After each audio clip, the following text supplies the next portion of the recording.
Good morning, students. Today we are going to go through a very new chapter of your Hornbill book. It's the second poem in your Hornbill book, and it's called as the Laburnum Top, and it's written by Ted Hughes. Now you can be astonished by seeing this yellow tree right next to the title of the poem, and you may be curious about what is the relation between the poem and this tree.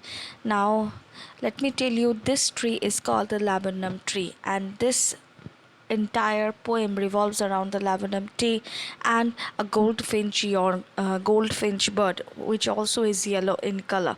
Now this entire poem is painted by the color yellow. There is a lot of you know there is a lot of domination of the color yellow in this entire poem.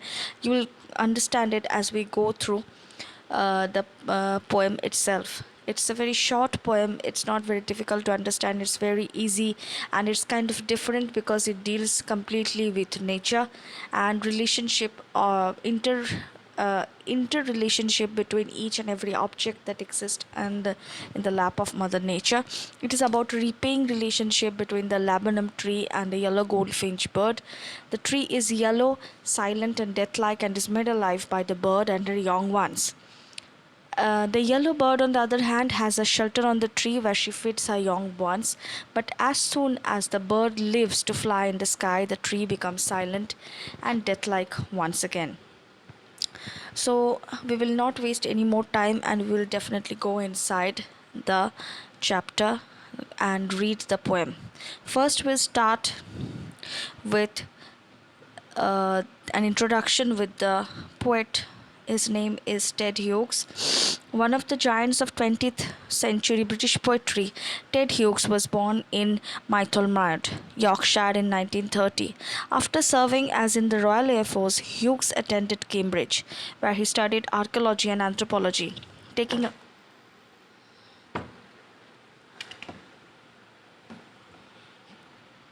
taking a special interest in myths and legends. In 1956, he met and married the American poet Sylvia Plath, who encouraged him to submit his manuscript to a first book contest run by the Poetry Center.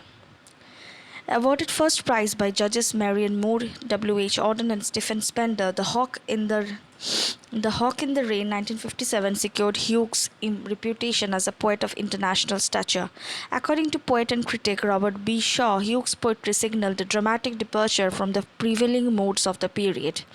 The stereotypical poem of the time was determined not to risk too much, politely domestic in its subject matter, understated and mildly ironic in style.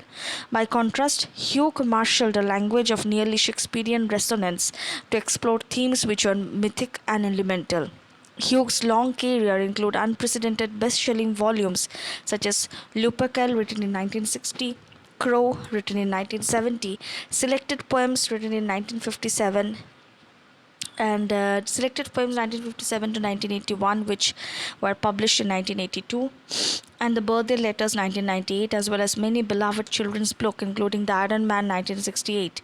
With Seamus Heaney, he edited the popular anthologies The Rattleback 1982 and The Schoolbag 1997. An incredibly prolific poet, translator, editor, and children's book author, Hughes was appointed Poet Laureate in 1984, a post he had held until his death. Among his many awards, he was appointed to the Order of Merit, one of Britain's highest honours. The rural landscape of Hughes' youth in Yorkshire exerted a long-lasting influence on his work. To read Hughes' poetry is to enter a world dominated by nature, especially by animals. Here also in this poem there is a dominance of the bird, the goldfinch bird, and the laburnum tree. So this was the style of Hughes to write. His poems were mainly dominated by the elements of nature. This holds true for nearly all of his books, from The Hawk in the Rain to Wolf Watching and Moortown Diary, two of his late collections. Hughes' love of animal was one of the catalysts in his decision to become a poet. So he was an avid animal lover, and this had a direct impact on his poetry and his work of literature. So we'll quickly move into the poem itself.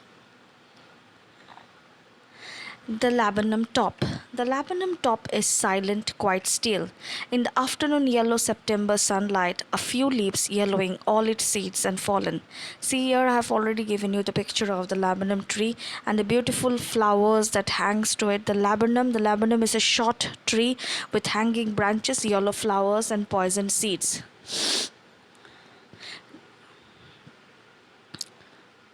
In the above lines, the poet says that he saw a laburnum tree whose leaves were yellow.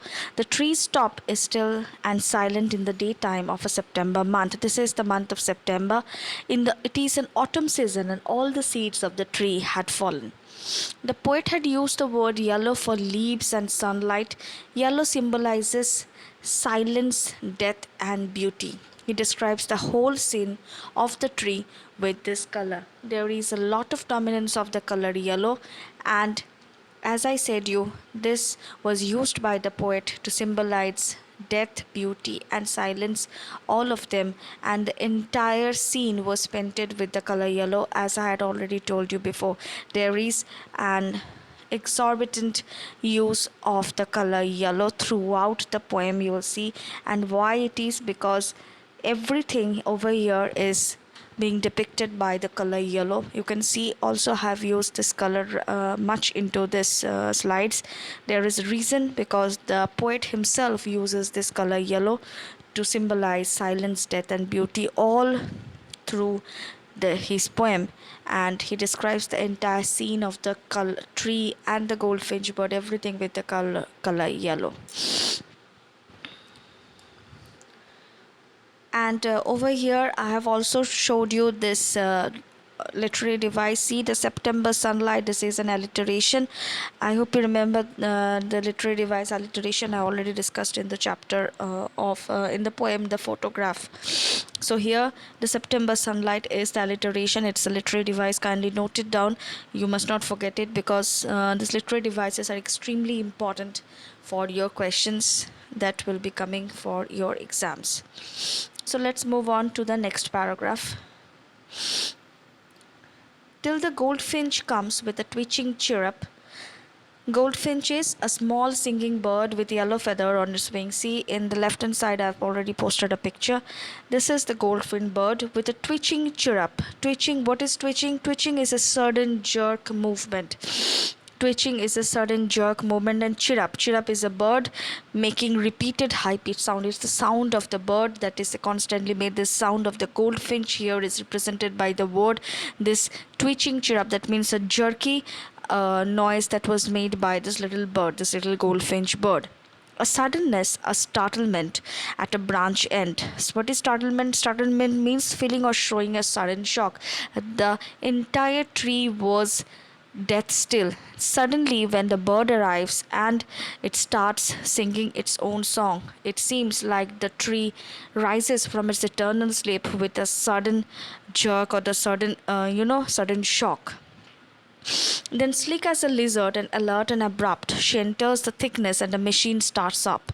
Of chitterlings, and a tremor of wings and trillings. What is chitterlings? Chitterlings are to make a chattering sound. That is also the sound of the birds. And tremor of wings means involuntary vibration of the bird's wings. Trillings, it is also to produce a chirping sound. That means the poet over here is speaking throughout the lines about the activity of the bird, its chirping, its shaking of its wings. Everything over here denotes whatever the action was done by the bird. It is the engine of a family. She stokes it full, then flirts out to a branch end, showing her bird face identity mask. So, what is it? A goldfinch bird comes to end the death-like scene of the tree and makes a sudden chirruping sound. As I said you already, the bird, while being rapid, alert, and precautious like a lizard, then sleek as a lizard, which means the bird was extremely rapid, cautious, and precautious and alert like a lizard. It sits on the branch of the tree As she moved towards the thickness of the branch, her younger one started chirruping and doing vibration with wings. So, this vibration of wings, the tremor of wings, were nothing but the tremor of wings of the little hatchlings that had hatched from the bird's wing. It was a little chicks or little younger ones which started chirruping and doing the vibration of the wings, making a sound like a machine. The entire thing sounds like a machine. This is a metaphor. She enters the thickness and the machine starts up. This is a metaphor. She enters the thickness and the machine starts up. The noise created by the movement of the bird is compared to the machine's noise. She enters the thickness and the machine starts off of chitterlings and tremors of wings and trilling. So the little ones started, vibrating their wings and they started chirruping, making a sound like a machine. Because of the movement of the bird and the young ones, the tree also starts to shake and thrill. Here, the poet has given two different scenarios, or rather, two opposite scenarios of the tree. First, the tree was death like and still, and then giving life and shelter to a bird and her young ones. It suddenly rises up from its eternal sleep and it becomes so jovial itself. It started to shake and thrill. Okay, as the bird starts feeding her younger ones. Here I have also mentioned this metaphor. This metaphor I already mentioned to you. This is a metaphor. She enters the thickness and the machine starts up, and showing her bird face identity mask. These two are the metaphors that are used in the line, these are literary devices, you must remember them. Then there is the whole tree trembles and thrill. Here the tree is being personified, it's a personification. The literary device used is the personification. The tree is being personified like a human being which shakes and thrill, and showing her bird face identity mask. It is a transferred epithet also. What is the transferred epithet? A transferred epithet is the figure of speech where the adverb is transferred to another noun. Here the adverb is transferred to another noun, hence this one is literary device called the transferred epithet. You must note it down and it is very important for your exam.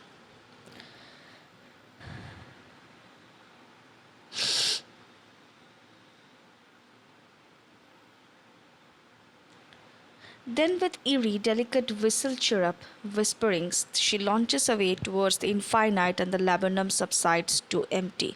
What is the meaning of eerie? Eerie means the weird and strange. Whistle chirrup.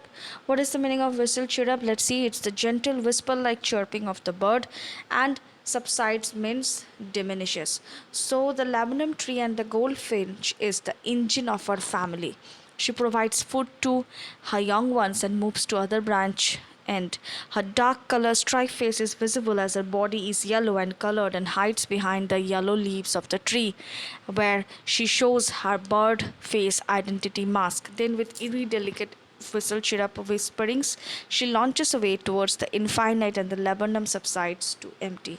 So, after reaching the end of the branch, the bird makes a sweet chirping sound just like whispering and flies away towards the infinite sky. It again makes the laburnum tree silent and death-like. So this is all about the poem. There is nothing else to understand.